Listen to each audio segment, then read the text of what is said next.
This video is about how to work with YAML files. Simply, YAML stores data in a file that ends with .yaml.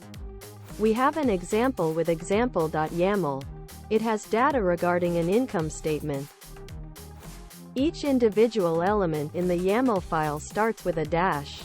Every item nested under the dash belongs to that element.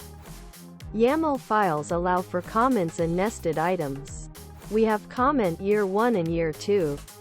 Integers allow for underscores like they do in Python dictionaries. If we were to add to this file, we would have dash file, then the name of file, followed by the data items.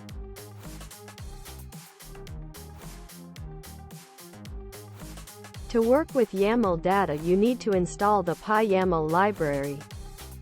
In the terminal we type pip install pyyaml. Then create a file. We named the file parse.yaml.py.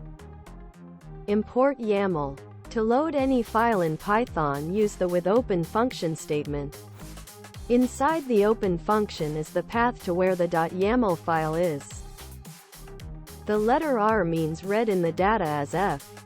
F is shorthand for file. Data is the variable for our data object. Data equals YAML.loadF for file. YAML.fullLoader loads all of the data inside the YAML. Then we print out the data. When we print out the YAML data, it is a list array.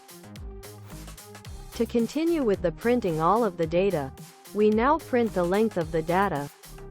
To get just the net sales, net_sales equals data index 0. Square brackets net_sales. Then print out the net sales. To get both elements in the average total assets array, average total assets 1 equals data index 0. Square brackets average total assets. Index 0 for the first element. Same process for the second element.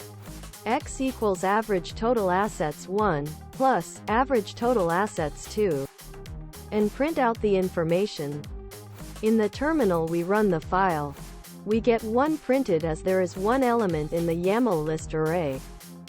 Net sales is $460,000 and total average assets is $9,775,457.